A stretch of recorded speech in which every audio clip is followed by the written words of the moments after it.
I think what doing activism has done, you probably, I don't know if you ever spoke in public before, and look at you now, you're a natural. Yeah, you're an absolute natural. I'm not. It is. That's the thing about being an activist, you learn new skills. Also learning to be brave. But it's look at you doing it. So afternoon, well done to all you Polish feminists, you're amazing. Look, that was a total inspiration, that strike is absolutely fantastic. I'm hoping other women can, more and more women can take charge from that. I'm here in solidarity with you from the Irish Collective, speaking of Imelda. Thank you. Thank you. Go Ireland! And like you, we are based in London. We are the diaspora in another country, but we're not complacent and we're not forgetting about our sisters at home. We care, and that's why we're being activists. Because also we might want to go home someday, and we will have to think about the country that we want to go home to, but about our family and friends back there placed under these arbitrary rules that affect your life. We've been in existence for nearly 3 years. I've been involved for 2.5 years. And the doing actions here is so important because you have a greater freedom when you're here to do more radical acts. You're not under the daily, societal norms that are telling you you're wrong every day when you go to pick your kids up at school and the family looking at you saying, oh, she's one of them, she's, pro-choice.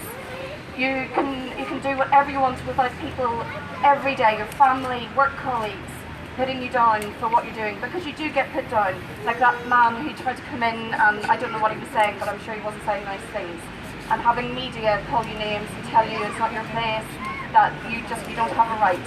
What we're saying is you do have a right, and the fact that you're here, you can be an inspiration to people at home.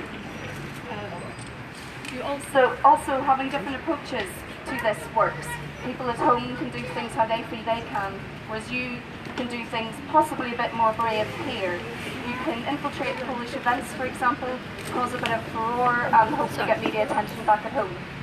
And things like these gentlemen and the guys who infiltrated, they are making themselves look bad, and that's actually, as long as it doesn't go to violence, it's actually nearly a good thing, because you can say, well, look at what we're having to deal with, and you're the reasonable people, which of course you are.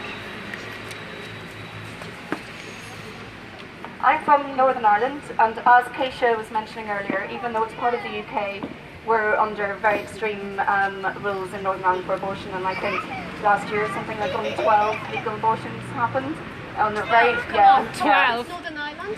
It's 1 million people, but it's still, In 1 million. Yeah. So, and that it's because the medical profession the rules and the laws are so confusing that they're actually afraid, even when a woman could be referred for a legal abortion in Northern Ireland, they're actually too afraid to. A woman this year received a 3-month suspended sentence for taking the abortion pill, and another woman is facing lifetime in jail for giving it to her daughter. They're prosecuted as if it's a murder in the Crown Court, and it's up to the judge what sentence he gives. So if you get an anti-choice judge, you may get life imprisonment. So that girl, that 21-year-old girl, got a 3-month suspended sentence. She was lucky, although she now has a criminal record that has equal weighting to murder. In addition to abortion, which is a tragedy, a terrible choice to make. This is also something that is a class issue. Yeah. Women who have money and support have always had access to abortion. But in Northern Ireland, for example, if you need to travel, you can travel to usually Liverpool and pay privately for an abortion. So if you, for example, you don't have right to travel, if you're a refugee, which has happened in Ireland, then you can't access abortion. If you don't have the money, you can't access it. If you don't have a supportive family, you can't explain why you're out of the country for the day or the weekend, then you can't access an abortion. So, but Northern Ireland politicians try to say that women don't want it, that Northern Ireland is abortion free, and ignoring all the numbers of women travelling to have it. Lying like usual. It's a shameful. It's a shame on them. Yes. What we want to say is that we're humans first. We're not vessels. We're not incubators. We are humans first, with the right to go about our lives, to decide when, how many times we want to be a mother, or if that's all. It's so important. How can you forge a path for your life, decide what you want your career to be, if you have no choice about how many times or when or where that it will happen? And as someone else earlier said, abstinence, I mean, how much of a choice is that, really, as an alternative?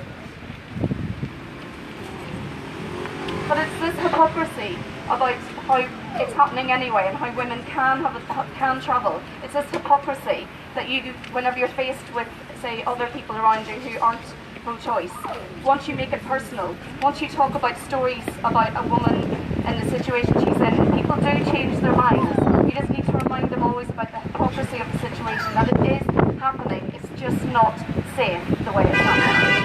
And women need to be able to access medical support if they do buy, say for example, the abortion pills online, which is a very safe procedure, but obviously if you're not under medical care it's frightening.